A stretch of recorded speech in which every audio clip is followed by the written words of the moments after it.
Welcome to episode number 339 of the Beyond Social Media Show, the podcast for all of you marketing, advertising, public relations, and communications professionals. You can find us by searching for Beyond Social Media Show. We are recording on February 19, 2021. This week, I have a fantastic guest that we will talk at length about digital engagements, digital civic engagement, eDemocracy. Steve Clift is literally a pioneer in eDemocracy and digital civic engagement. Back in 1994, I was working at another job in a different career and read about a online debate between Minnesota's gubernatorial candidates. And it was a debate via email, and it struck an idea, and I need to learn more about this. I need to explore what the possibilities of online engagement are. And so that debate was held by eDemocracy, which is an organization that Steve Clift founded in 1994. And ultimately, I met Steve. We are friends. He's a client, I should say. Way back when. Yes. So Steve has a long history of this. He's gone on international tours to share his expertise and his knowledge with businesses, governments, foundations, nonprofits. Literally a pioneer. As I said, in 2013, he was honored by the White House as a champion of change for open government. In 2006, he became Ashoka Fellow, so we'll talk about that. He is currently the CEO of GoodCarts.co. And let's just kick it off. Steve, what possessed you to pursue this career path? It's not something it's not typical. So what was your passion? I was on this hunt and I did not succeed, but I swear I wrote an essay in like 11th grade. Exactly what I'm doing now is what I wanted to do with my life, right? It was like, be global, but be local, make a difference, but, empower others, right? So, I mean, to be honest, I'm a political person by background, right? I was involved in gobs of different political efforts. I think in 91, 92, I was the state chair of the Young Democrats, the Young DFL in Minnesota. And I worked in the legislature and I worked for the campaign in 1990 when Wellstone won. But kind of what happened was, and a lot of this is like accident. I'm open to accidents, right? I got online in grad school at the Humphrey Institute, the Humphrey School at the University of Minnesota. Got online for the first time. It was free in 1992, 93. And I discovered this thing called the internet, right? And as a political person, I thought, oh my God, this is going to be the most powerful medium in communications ever. Until a couple of years ago, I would say, well, I was wrong. It's still television. But, my whole piece was like, this is really going to change the way people communicate. And I just dug in, right? I went to the world, and I worked for a guy named Harry Boyte, right? He is, an expert on citizen engagement, citizen participation, a real, leader in this space. And I was involved in nonpartisan politics for that. Right? It was all about, youth voices and youth engagement, a project called Public Achievement. And so when I did the internet and I was doing more nonpartisan politics, I just thought, this is really going to make a difference. And I worked, actually, in my final year at the Humphrey School, I worked over at the state of Minnesota in this thing called the Information Policy Office. And as a grad student, I was supposed to staff an electronic access to government information task force. And I did that. And then I thought, well, they had some extra money. It was a surplus year. And I helped then Republican Governor Arne Carlson develop a proposal for an online system. And the legislature messed it all up. Right? They turned it into a council, a study group, and I really wanted to be hands-on. This is before the web, right? This is like Gopher Servers, where on the University of Minnesota, this folder system for navigation. Yeah. Yeah, explain that, because for people outside of Minnesota, they probably don't. So before the web, basically, if you look at, I don't know what it's like on Windows, but basically file manager, right? So basically you open up your files and you see files and you see folders. And the radical thing on the internet back then was to have a folder with a name, and inside that folder were files. And before that, you had to think of like the oldest library system you've ever been on with the green screen, the green text, and you would use a thing called Telnet, right? And go into these sites. And But now it's point and click, and you could use a mouse. I actually met the guy who was the founder of the mouse. He used to work at Xerox. And one of my eDemocracy trips, he actually asked me for my card. It was one of my highlights of my career was when the inventor of the mouse asked me for my card when I explained what I was doing with eDemocracy. So I had that experience of like now working in government, having done politics, doing nonpartisan stuff, and I pretty much knew that when the fall came, because the legislature passed this bill to create the Government Information Access Council. And so what I did in the summer, instead of finishing my final paper at the Humphrey School, sorry, never got that Plan B done. I thought, you know what? I want to create a website and a Gopher server and some kind of an election information website. And by accident, I mean, the key is this, that I thought, well, I don't think I can get the Democrats to go online, even though I've been a Democrat. Why would they do it? And so I went to the Democrats and I said, hey, this is the governor and U.S. Senate candidates. I said, hey, can I have your position papers on diskette? The Republicans are coming online with us. And then I went to the Republicans and I said, hey, can I have your position papers? The Democrats are coming online with us. And the whole idea was like, get as much information. So in 1994, eDemocracy, then Minnesota eDemocracy, was the world's very first election information website. I was government by day and citizen by night, right? So I about October or so, late September, I started a full-time job.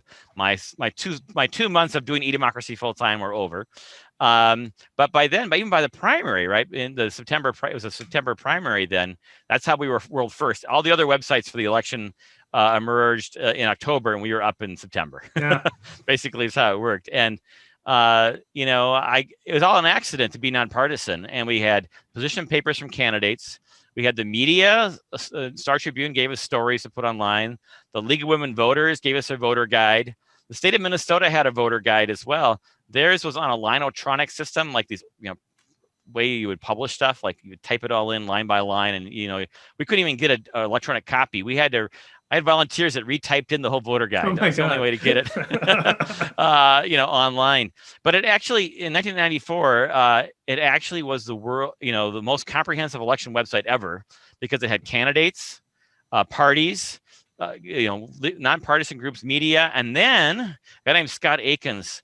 I got this email. I'm a student in Oxford, and what you're doing is what my PhD is going to be about. Oh, wow. And I said, that's great. I said, it's the internet. You can volunteer from England, and then the next email came back and Scott said, I'll be there tomorrow.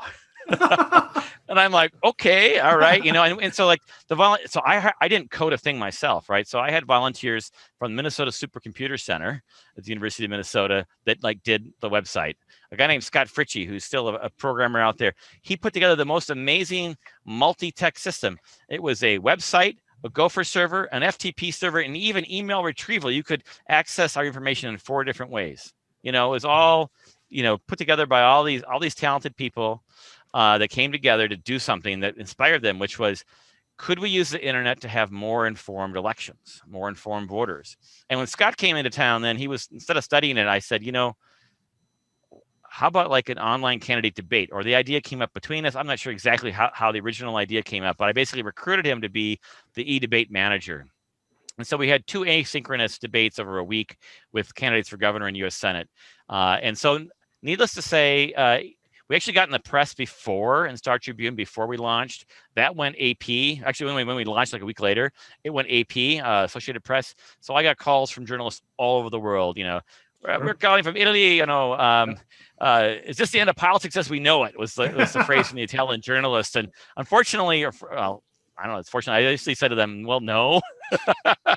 I'm a pragmatist, right? And so I learned, I used to joke, set low expectations and declare victory. Yeah. But really it's all about setting reasonable expectations. Everybody thought everyone's going to vote online. Everybody's going to, politics will never be the same. And I always thought, well, no, let's do increments. Let's people be more informed. People can have a greater voice. People can, politicians can get a sense of the agenda from people. All these different things that would move us up in steps. And that's kind of how I've sustained 25 plus years in the area of digital democracy, civic technology, caring about the internet in our public life. Yeah, yeah. Well, the eDemocracy has evolved over time from being that repository of election information at the beginning to hosting, I mean, really building online communities, because there was a Minnesota politics discussion board. So there was a listserv. So you want to talk about how those communities, how you nurtured and built those communities and how they worked?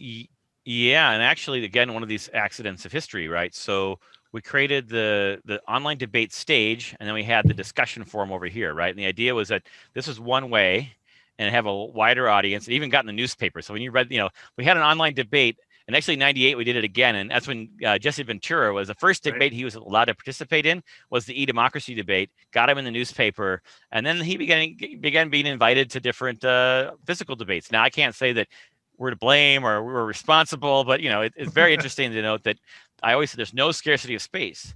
But what I wanted with the forum was a space where we could be many to many, right? And fundamentally, I believe the internet's about people and our ability to communicate in groups. And so most people who thought about digital democracy in the early days talked about free speech, and I talked about freedom of assembly.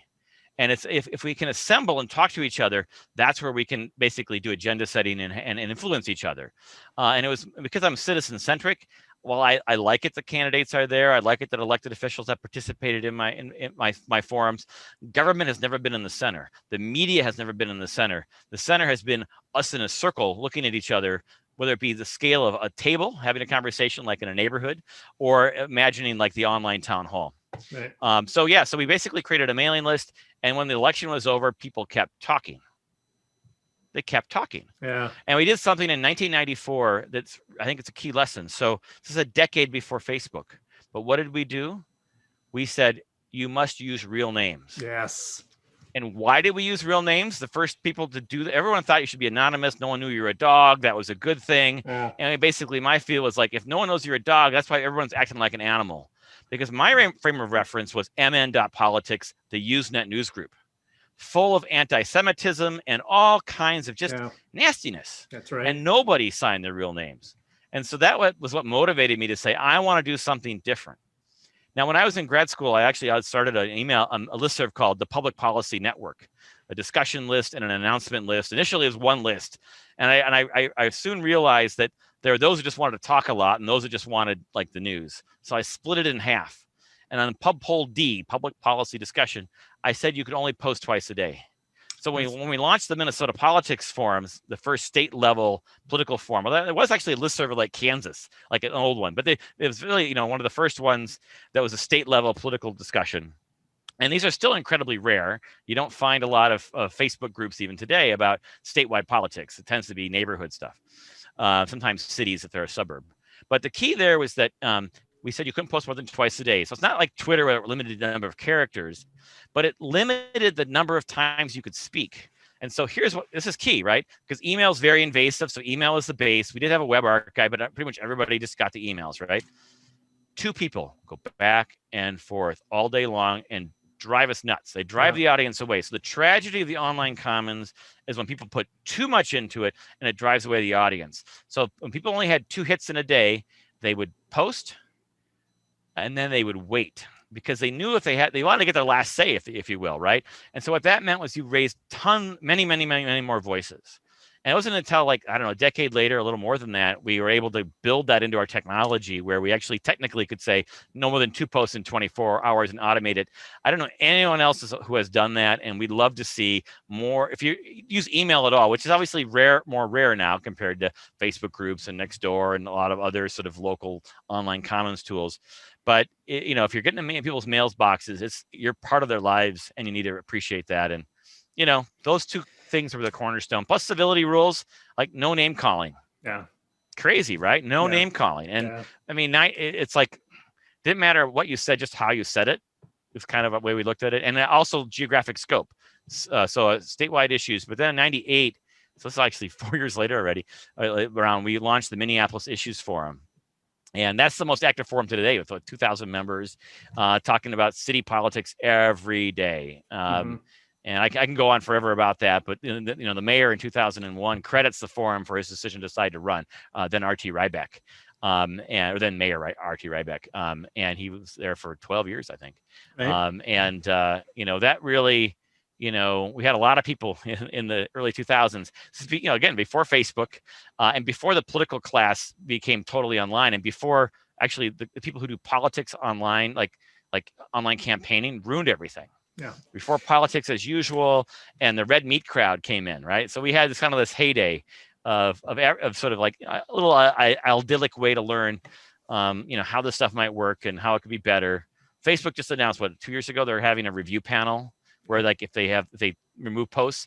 Well, we did that in 1994. We had a process by which you could appeal your suspension. We didn't take down content. We just said if you were naughty, you'd have to go away for 2 weeks. Yeah. And then 2 months, and then 6 months, and then maybe the rest of your 5 years was our maximum term. But basically, we had people who were suspended for 2 weeks to 6 months. Great. A lot of lessons. I'd love to share them. Yeah. Go to my website. That is StephenClift.com. It is StephenClift.com. It was really an idyllic period. Being, I was participating in those forums and everything, and you could see what you saw, the potential of where it could go and really be a fundamental change in policy and politics and so forth. But also, those three things: real names, limit the frequency of posts, and what was the other one?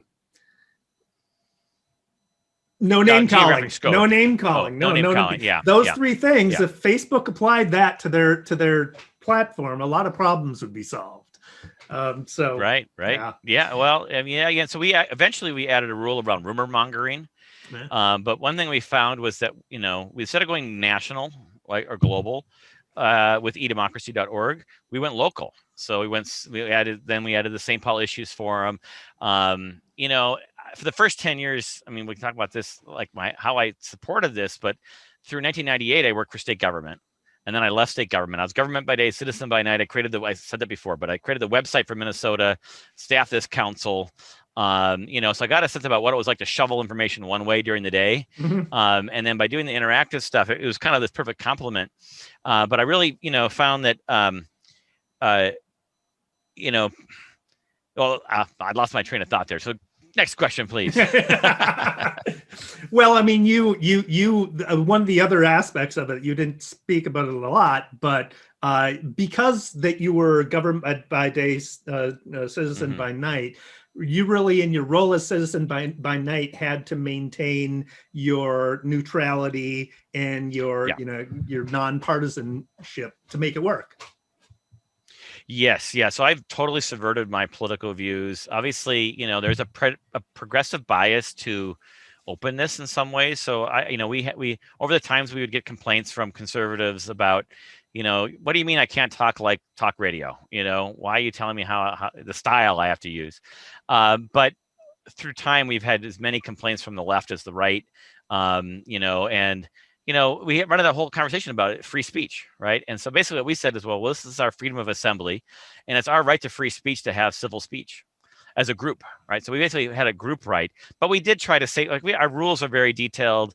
The no rumor, that's what it was, the no rumor mongering piece. We added that eventually because, locally you could kind of tell if someone was trying to fake their identity and they knew too much, we could kind of call them out.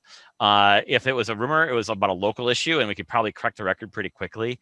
And basically the stuff just doesn't scale to national ideological dialogue. And then 94, you had Contract with America, which really did change kind of the tone of American political debate.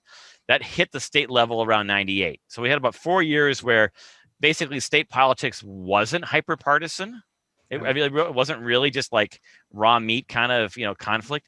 But by the time that really kind of settled into the Minnesota political scene, it made it even fairly difficult to maintain the civility that I would have wanted or originally had on the statewide forum.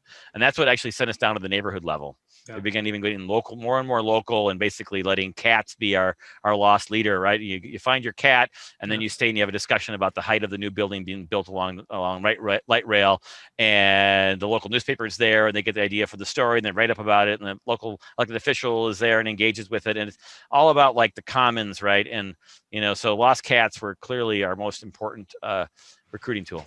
Well, the cats are the glue that holds the internet together. So of course they were. And that $625,000 grant we got, that helped. There we go. So we got a grant from the Knight Foundation to basically expand into St. Paul, and there we decided, you know what, we want to do it inclusively, really, and try to, we did this, the Ford Foundation gave us a smaller grant actually to do a neighborhood forum in Cedar Riverside, which is the majority East African Somali area, or near majority. And then with Night in St. Paul, we had a team that spoke 10 different languages over 2 summers, going door to door, signing people up for neighborhood groups. And we used a tool called Group Server, email, web mix, and it was great. I mean, it was just an honor to bring so many people together.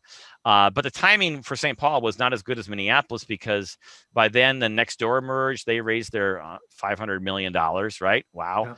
Yeah. And Facebook groups used to suck. They used to just be, they were separate. They were never part of your news feed. They were destinations. And when they improved, they became, we had people would say, well, I just want to use Facebook. I don't want to use eDemocracy. I just want to use Facebook. And you have to respect that. Like, people were really comfortable in that medium, and it started from their private life. Yeah. Well, we started from public life. Yeah. Facebook started from private life and added public life. And I think that was, a killer combination, if you will. And just to kind of close that chapter in life, I basically say we lost the battle, but we won the war. Meaning, if you look all across Facebook groups and Nextdoor and other places, there are millions upon millions of people who just, of course, expect that they can interact in their community on issues that matter to them, right? And have a voice. Yeah. They expect that the politicians are there. Now, it's a lot more individualized, and I don't like Nextdoor in the sense that it doesn't allow civil servants and people who work in your local places of worship or your small business owners to join as equals. You have to live nearby, and I think that's like fundamentally anti-democratic. But there's 10 times more good happening on that platform than not, right? And all kinds of the neighborly connecting. So, they got their money, they figured it out, and how to scale it, which we didn't, right? I mean, our stuff just didn't scale. Yeah. But I love that the fact that, there are hundreds of thousands of places now all around the world where you can connect with local people and talk about local issues and find missing cats. So you took your experience and did some national campaigns with Email for All and Web White and Blue. You want to talk about what those projects entail? Yeah, so those were the Markle Foundation projects. Started with Email for All. We did basically an online conference. I actually got Vice President Gore to participate. Although he wrote a wonderful submission. I wonder who drafted it. Oh. Right. So I helped with that one. But the whole idea, and I read his stuff, and I'll help the office out by figuring out what his contribution would be. But we really had an interactive, asynchronous, over 2-week event, generated all sorts of wonderful content. And it really sort of got me interested in how do you do global knowledge exchange. So as I mentioned, I got a lot of media attention. Well, then I also got invited to speak all over the place. So I basically worked for the Markle Foundation half-time, and then I just spoke all around the world. What an awesome thing for someone in their 20s, right? Yeah. And as I went along in 98 with Web, White, and Blue, I basically said, hey, I pitched this to the foundation. I said, with the money you're already spending, why don't we create a website to promote the idea that elections could be a useful resource and for information. And so basically it was the first national campaign around this new thing called the internet. I already had 4 years of experience under my belt. And basically it was a portal, a directory of all the different media sites, and it's still really fresh. And in 2000, it grew up even larger. They brought in Clinton's former press secretary, came in to co-chair the group, and it was, as well as a notable Republican, Bill Bailey is the last name I gotta remember. It's been a while, right? And we did an online candidate debate among presidential candidates. And the reason you never heard about it is not because Al Gore and George Bush, they both said yes. It's because Ralph Nader said no. Of all people. He didn't want to say, well, Ralph, we'll give you the online debate. Too bad you can't be on TV, right? He said, if I can't be on TV, I'm not going to do this rinky-dink online thing. And so basically, it was obviously at that stage, it was all written by staff, even though it was the words of the candidate, and it wasn't near as interactive as the Minnesota model. We had a Minnesota model where we'd have opening statements in the morning on responses to a question, and then we'd have the rebuttals that afternoon. Yeah. Or actually, they would do that afternoon. We'd share them the next morning. So there was a sense of time. You actually had to and you were required to respond eventually. Mm-hmm. You couldn't just say no comment. You had to actually have some response to that, and we made it more interactive. But when I did the Markle stuff, it gave me that platform to then travel the world. I get invited to conferences. I've spoken now in 35 countries. And I would basically say, hey, join my newsletter. I had a thing called the Democracy's Online Newswire. This is before Twitter. Basically, I was the hashtag, right? I was the hashtag digital democracy or whatever. And people would send me stuff and I'd pass it along, and I had my fingers on the pulse. And the whole next generation of civic technologists, where it was programmers and developers, I'm a democracy person who used technology. And then the next wave was technologists that wanted to do democracy. Now, I've always felt like we need to combine those two together better. But, I was there, My Society, which is one of the most famous civic tech groups started by a guy named Tom Steinberg and James Crabtree. They, and others, of course, I hooked them up with an NGO that was created in the UK, specifically modeled on Minnesota eDemocracy. That's why they send their notes around. Let's do this here in the UK. But it had done some neat things, but then had kind of fallen on the wayside. I hooked them up with that charity, and they used that charity instead of creating a new one. It was called UK Citizens Online Democracy, right? And My Society, Sunlight Foundation, Open Plans, a handful of players in the early 2000s.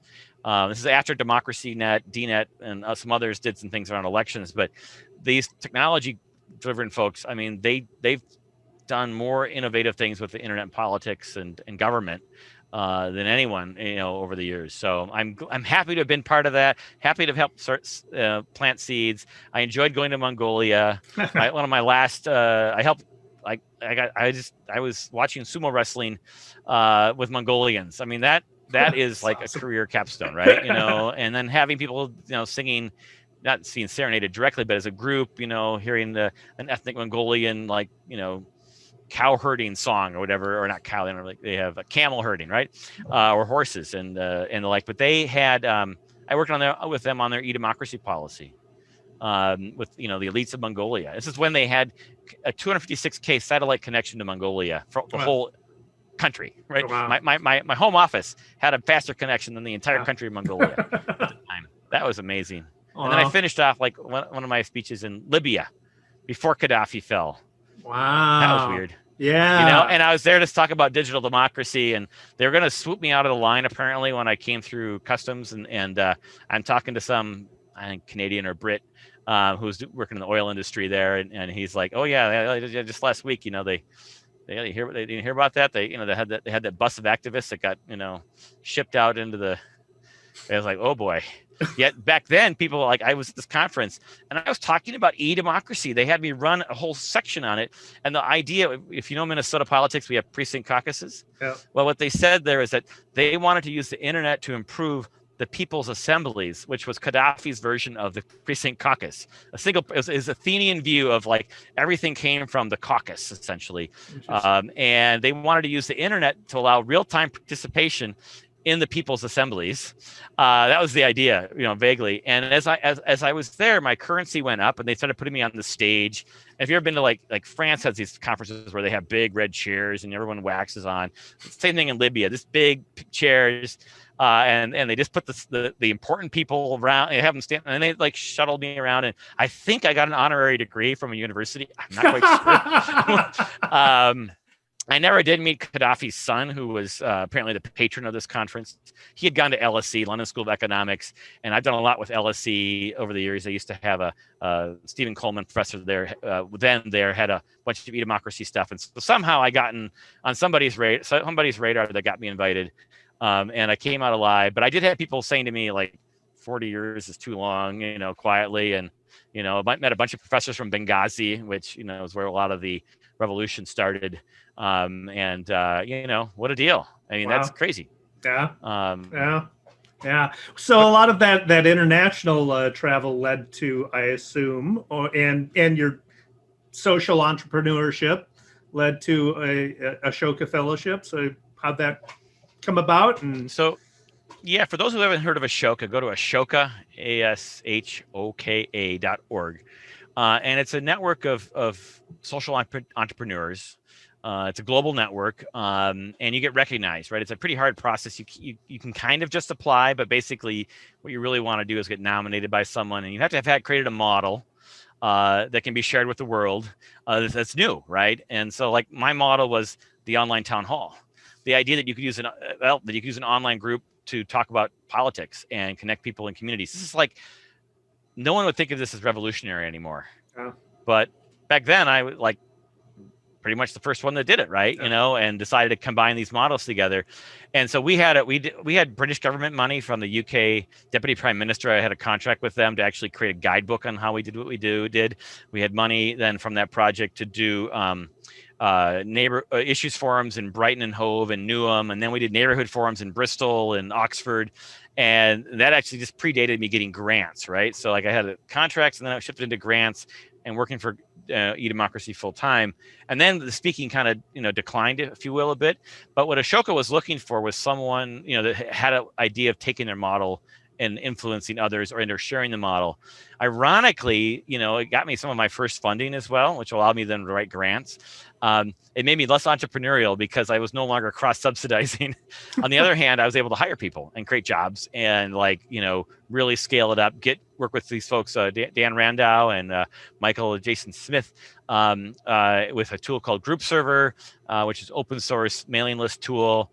It's actually soon to sunset. It's kind of come to the end of its life cycle, but it was incredibly innovative to combine email and the web in a way that would combine the audiences. Yeah. A lot of technologists want to just like say it's a mailing list, make it that. It's a blog. It's and I've always felt like you want to have like the online space and then use different technologies to have people share it, particularly when you're geographically driven. It's if you have like 5 or 3 different online groups for the same neighborhood, none of them have critical mass, right? So the idea was to let people choose their technology and be part of the same space. And so I was able to fund things like that and be part of that. And, but eventually 2016 came. What happened in 2016? I don't know. You tell me, Dave. So I remember like laying in bed and I after the election, and I saw this lid of a coffin, and then I saw these nails being smacked into the coffin when it came to nonpartisan bridge building digital democracy efforts. Yeah. The engine for innovation in politics and the internet has always been people who want to gain power or keep power. So is advocacy. So anybody who's familiar with doing advocacy tools, and included fundraising, right? But then and campaigning, right? So basically, how much noise you can make and how much money you can raise, and the civic tech world, the digital democracy world. That's like 0.5% of all the billions that go into using technology in politics.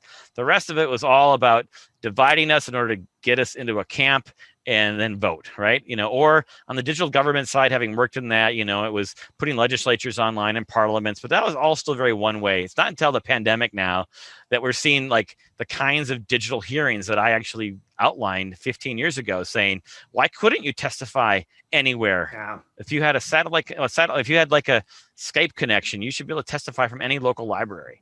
Why should you have to travel across the entire state of Minnesota to be an expert witness? Maybe you're a community college professor. Maybe you're, someone who's just feeling they want to have something to say, right? There's so much things that could have been done. And it wasn't until necessity needed to be there for it to be the mother of invention, right? And so that's come out, right? And so what happened in 2016 was that Annie foundation interest in investing in the infrastructure of democracy online, not just eDemocracy, but anyone, it just dwindled. I mean, Code for America has been great, but I assume that they're still around. But Sunlight Foundation they closed, and My Society is scaled back from their heyday, though they're still pretty active. They do a lot of development work. They make more of their money overseas with like the World Bank and other types of contracts. Although I don't know where the revenue comes from currently, but I believe fundamentally in connecting people across the right and the left, but even more so, like from the local work, is immigrant and native born, right? And so it's great. All the mostly white homeowners, wealthier, not just white, but wealthier homeowners, they're well connected through tools like Nextdoor. Facebook groups opens a little more widely, But I mean, there are fundamental divisions in our communities that could be bridged with these tools, and there's nobody investing in that. And then on top of that, there's no investing now that 2020 has happened. I haven't heard anyone talk about, and my capacity is limited to be honest, but anyone talking about what's the infrastructure for representative democracy, knowing what we know about misinformation and extremes. You know, like how do you create better public hearings online? Like how do you allow people to express themselves and have government like understand that? How do you empower elected officials to better engage their constituents, different than like all being privatized through Twitter and Facebook pages and just their campaign? Why can they only be interactive in their campaign but not as an elected official as easily, right? And so like, you know, I would say that for the stuff that eDemocracy was trying to do or wanted to do, at least 2/3 of that should be a public expense, like we thought of public broadcasting in the 60s. Right. We need to think about an infrastructure for public engagement that in part basically just gives all the tools that are needed for the virtual committee room for every single unit of government. Email archiving systems so that everything is like up above board, right? You know, none of this, use my AOL account or whatever, and I'm a county commissioner or a county commissioner or even a township person. Any appointed elected official should be part of a statewide email system with archiving built in that's part of the law. So all that stuff has just been honestly not addressed, not adopted. And unfortunately, I just haven't seen the foundation. It's going to take foundations to get it going, but then you're going to need legislation and government expenditures. And I don't know if it'll happen in my lifetime. It'd be nice. Yeah, I'd help. Yeah. But I sadly I'm very skeptical about that kind of thing happening because there's intrinsic interest. Facebook just basically shut off the news and government agencies in Australia because they don't like a law. So there's an inordinate amount of power that's involved in some. And I'd go to government agencies. I did a lot of work in Australia, in Queensland. They had a very progressive premier, and they brought me in to help them set up an eDemocracy policy. And I always would say, have an email list. Because no matter how crappy your website is today, when you make it better, or how good it is today, you can tell them about it, right? Yeah. I mean, it's just like thank goodness Governor Wallace has a newsletter. I think Dayton kind of did, but it's really kind of promoted that. Every government agency should, like GovDelivery, actually based in St. Paul now. It's Granicus, right? Merged, but like that's like I would present it as the most radical, impactful tool in democracy. Yeah. Digital democracy from a government perspective was letting people know about things when they could still act on it. Yeah. And email you still own. Yeah. Absolutely. Facebook page you don't. You're a guest on Facebook. Any organization, you're a guest. And email, get the email address. Preach, brother, preach. Text. Get their text, get their phone number too, Give people a choice. Yep. Tell me about, we got a little bit of time left. I want to get on two of your projects, very important projects. You've got a couple of apps, and then let's talk about GoodCarts, which is fascinating. Like right here. Exactly. For those on the podcast, Steve is pointing at his background, which has the web address. So being an entrepreneurial person, and my whole idea about like the internet, was reception clear shortwave. This is crazy, right? So I was a kid in Winona, and I moved there when I was 10. All the TV stations changed, and there were less of them, right? And everything was like all the radio stations, and I discovered though if I took a radio up to the top of the bluff, the top of Sugarloaf Mountain, I could get stuff in. But my uncle also, so I got into antennas and things. My uncle gave me a shortwave radio, and I'm like, oh my gosh, BBC and Radio Havana and Radio Moscow, all these things. I listened to all this stuff, and I'm like, oh my God, knowledge is in the air. But man, does it have bad reception. So when I got online, I thought reception clear shortwave. So one of my side hustles, I had a TiVo, and like when they first came out, 15 years ago, whatever it was, and I really got used to like watching everything on demand. Yeah. And so when I get in my car, I would sit there and I'd look at the buttons, and I would go like, why can't I just push button 1 and then hear the news headlines? Yeah. And so I basically had an app built. I found a developer to play the headlines from National Public Radio, BBC, Voice of America, handful of others, and eventually it became like the super news app. And so I end up with news radio in English from 60 countries. And a lot of it was the stuff you used to get on shortwave. And then I also had live streams. And we just actually came out with a new version, a rebuilt version. I have a new developer, and it's oneradionews.com. It's I don't know, 200,000 or so, 300,000 downloads over the years. And I'm hoping to expand it. You can get your pro subscription for $1 a month, and that way I'm trying to create or $6 a year or $40 for lifetime. It used to be $3 for your life, to get a pro version, and I'm trying to create a version where just the money that's contributed will pay for it. The work on it, because it is a labor of love. Maybe it could be commercially viable, but for the most part, it's a labor of love. The new app that came out a year and a half ago is I found a developer who had created a video player. Basically, if you search Google Play or even Apple, the podcast or app directory for like video player or YouTube video player, people basically aggregate YouTube music videos and turn them into music players. And so he had developed one of those, and I said, hey, I curate news. You have an app. Let's combine that together. And so we're partners, and we just had our, 1,200,000 download, right? Nice. So 1.2 million people have downloaded it. We were featured by Google 6 weeks over the holidays, and that gave us 400,000 downloads, which brought us over the, I don't know if I can say that. I probably signed an NDA. But anyway, too bad now, too late now.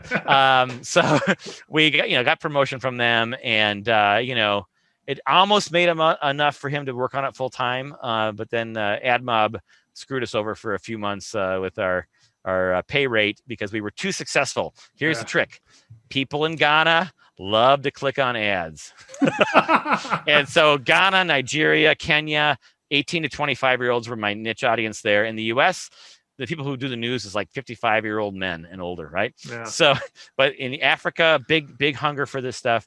But because they clicked on the ads so much, they basically flagged me for invalid clicks. It wasn't, It was a false positive, but they basically penalized me 95% of the revenue. We finally got out of that. We got featured by Google, and we're working our way back up.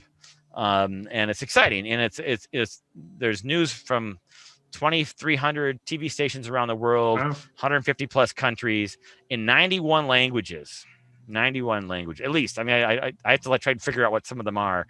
And I've taken the time to do that on the side here. So that's been a lot of fun. TVNewsApp.com. And the radio one is numeral one radionews.com, or is it? Yeah, the number one radionews.com. Although I finally gave up on paying the $10 a year to own one radio news with the written out. It's not worth it. But the number one radio news. If you basically just search Google for radio news app, add the word app, it should be the top hit. All right. So it's only on Android. Sorry, iOS doesn't let us in yet. Let's talk GoodCarts. They're elitist. So I always say to people, come join the Android proletariat, That's where the people are. Well, outside the US and Australia and Japan. But anyway, so I, had some real soul searching after those nails in that coffin, right? Right. And I started looking around, I still did some consulting and speaking, for a couple of years there, but, I was looking for the next big thing, and I'm a digital door knocker. I've written articles titled, the guide to digital door knocking for Civic Tech events. And so I met with a guy named Chris Dykstra. I've met with him many times over the years. Really a respected impact entrepreneur. Bootstrapped his own software development company called Warecorp. And I was just saying, I need to find a way that I can help someone promote their agenda, their project, rather than just my project. Mm-hmm. And here's what I do, and he said, well, let me show you something. And he whipped out his laptop and he gave me a demo of this thing as an alpha state, basically, called GoodCarts. And long story short, it's a smart digital version of coupons on the back of the receipt. And today, now, the last 2 years, I've been leading it. Then, when you check out of one of our member stores, and we have 75, we're going on 100, then 1,000. You basically have a little box in your receipt that says, "Hey, do you want to look at a discount? That you earned from other good stores, other sustainable stores, right?" So we're very careful to try to find stores that have an impact. So fair trade, ethical fashion, buy one, give one models, percent to charity, charity owned, B Corps, all this goodness that's vibrating everywhere and popping up. And so it works, right? I mean, we're basically able to tap that exhaust, that web exhaust. People normally just close that page. And now we're working on, we're using graph technology, and we're like developing a prototype for coupon matching. And that actually will probably be more that technology will be useful in healthcare and lots of other areas. And GoodCarts being part of a software development company called Warecorp. So the Warecorp is the umbrella. GoodCarts is the incubated startup within the umbrella. We're like a case study of sorts for a whole line of technology development. And then, it's every day I'm talking to stores. I hired smart people, including David Erickson here, to help me with digital advertising and some digital strategy work.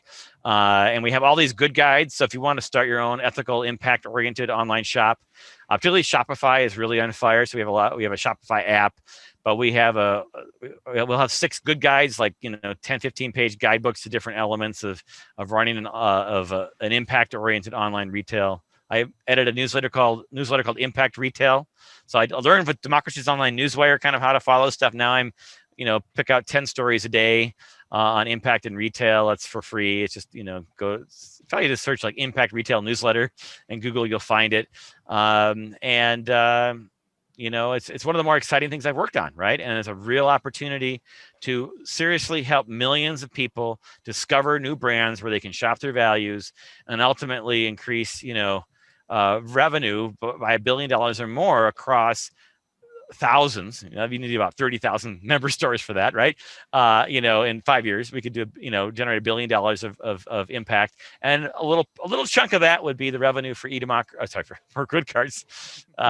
And that's always the thing. I always thought with eDemocracy, how can we get revenue? How can we get revenue? And so when I discovered, we did donations and grants, but and we never did ads, which is maybe a mistake. I don't know. But with GoodCarts, it's an alternative to ads, right? It's like the only people who lose with GoodCarts is Facebook, Google, and Amazon. Yeah. For them, right? Right. So we're going to basically skip them, and basically instead of having, people who are trying to reach conscious consumers bidding against each other, making their ads more and more expensive to reach the same people, they could just grow together. Right. And because there's a lot of your wallet, even if you like to shop, Patagonia, right? And all the baby Patagonias that are part of our network, right? I bet you there's a lot more of your wallet you could spend based on your values if it was convenient or you knew about those brands, right? And that's what we do, is we help you learn about them. And they're not just going to be all online. We have one of our members is Coconut Whisk, one of my favorites. It's a Minnesota-based startup. It's been around for a few years, started by a young woman named Bella, and she started as a school project in Mankato State, I believe, or Minnesota State University, Mankato. And they're on 60 stores, right? But they're part of our network, and maybe that'll help them get exposed in a way they get someone in another store, right? And so it isn't just online. It's really about that, just breaking through and getting exposure any way you can. And ours is free. Crazy. Radical. Used to have commissions. We dropped them for impact stores. We will have fees for bonus features. We will have fees for traditional retailers. We have, we're going to do different kinds of affinity networks, made in USA. We just talked today actually with some folks that run one of the biggest Black-owned marketplaces, and about ways, hey, we can collaborate here, and we could do a Black-owned affinity network, and really just, change the way people discover ways to shop their values or shop the impact they wish to see. What I really love about GoodCarts is it's just brilliantly simple. I'm going to a fair trade coffee shop that I like, and I buy my beans from, and I want to contribute to a business that has ethical standards and is sustainability focused and everything. I buy my beans from there, go to the checkout page, and that, once you get the confirmation of your purchase, that experience, people leave, and that is wasted. And you figured that out. So now we're going to send you to more coupons of other network stores that have the same values as you, and you're going to discover new businesses. So from a consumer standpoint, it's brilliant because it exposes web pages. Exposes you to more. Thank you banners a half. Look at the coupons. Click one. Put in your email address. I guess we're getting more than 2, but anyway, and then you go to the store. Yeah. And so it's that easy. As a merchant, as somebody who has a store, and I want to sign up, what's the process, and what was the criteria for me being Yeah. eligible. It's free to join. It's free to live. I mean, leave. It's free to live. I always joke, if your coupon works too well, you get too many new customers, you can always make it worth, unsweeten the deal. No, but so if you're on Shopify, we have an app. And you go to the Shopify store and type in GoodCarts. So go to goodcarts.co. We also have a little demo there. You can see what I just described in terms of how the coupon works. But you go there and you just push add to your Shopify store, and then you take 10-15 minutes to create a coupon. You grab a couple images, and that's all it's required, and you're it. Like, a lot of the stores they'd set it up and it's set it and forget it. You don't have to maintain it. It doesn't cost you anything. Yeah. Even when we had commissions, it was only results based, so it didn't cost you anything if it wasn't working how you wanted it to, or if it did work well, then you were just happy, right? You would change it because you want to optimize it. You want to try to do A/B testing. You can run more than one discount at a time and figure out which ones work better, and we do that all for free as well. If you're on WooCommerce or Squarespace, you can integrate as well. You just sign up on our original platform. There's links right there. And there's a little guide we send you on how to integrate. Over time, we're going to add more apps and make them one button to install. WooCommerce is next, probably Squarespace. We have to make it really easy for stores to sign up, because a lot of them are just people who are, have day jobs and they're doing this on the side. Yeah. Or, when they have a few employees, yeah, it's fine. But there it's just the founders are so darn busy, it's hard to get on their radar. Sure. But you want to make it easy for the marketing person to say, it's really easy to do, and we'll get on, and it won't take a lot of time. Because if you run an e-commerce store, maybe for those who are listening to this, who have, that you get pitched 10 times a day with someone selling some widget or that widget, and a lot of it's snake oil. And how do you figure out what you can trust and what's worth your time? We're trying to break through that noise, and it's not easy, to be honest. Getting to 75 and then 100 stores here, it is hard fought. On the other hand, it shows that proof that it's worth joining, and we have 95% plus retention rate. I can count on on three fingers, the number of stores that I signed up since September that aren't currently part of our Good network anymore. That's it, out of 60, right? That joined. So not bad. Not bad at all. Not bad at all. Not bad. And comparatively, and this is technology for good. So to talk about how this fits in my career, if you will, I've always been about using technology for good. Good is my foundation. Democracy, citizens solving problems, making the world a better place. Technology is the tool. And so instead of coming in, when I talked to a lot of folks in the retail for good space, they were in retail, got tired of all the evil things that were happening, or all the lack of purpose, the fast fashion and exploitation of rainforest for palm oil, whatever the ingredient, name the ingredient, name the exploitation, right? They want to do something different.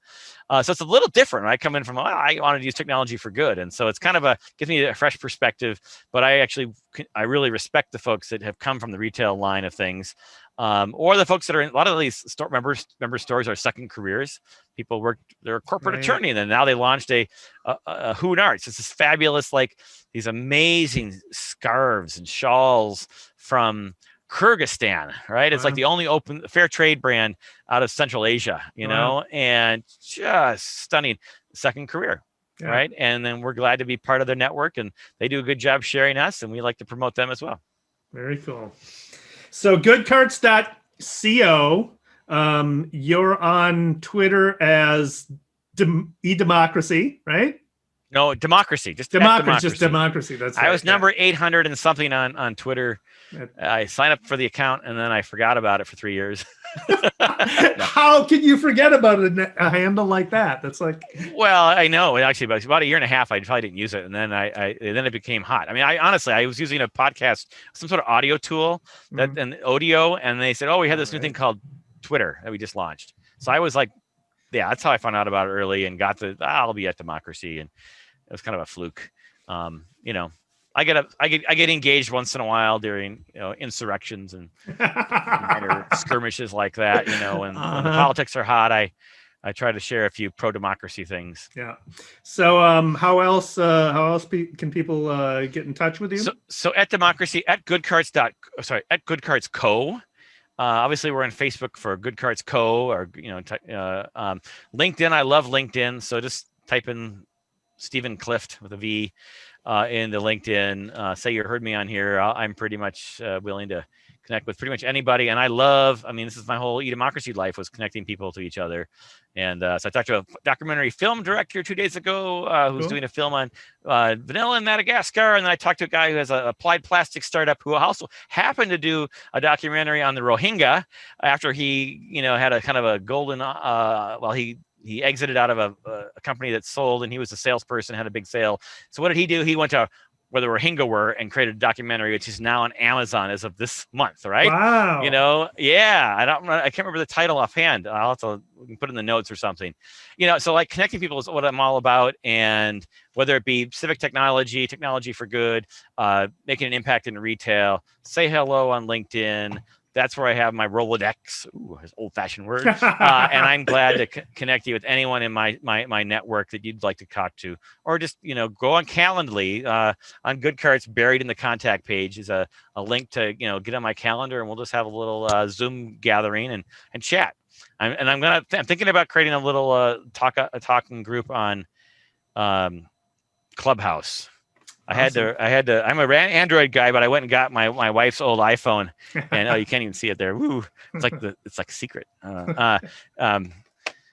For those on the podcast, I just held it up in front of the camera, and it hid in the background. But anyway, so I'm thinking about doing an impact retail discussion group there, and we also at GoodCarts have done some Zoom meetups, and we're plotting some of those. So get on the Good Guide email list, get the Good Guides coming to you, and then we'll probably promote some of the meetups we're going to do there on the impact retail space. Yeah, these Good Guides are fantastic resources, in-depth, topical things on shop for good commerce, and they're free. Yep. So we will link to everything in the show notes at BeyondSocialMediaShow.com/339.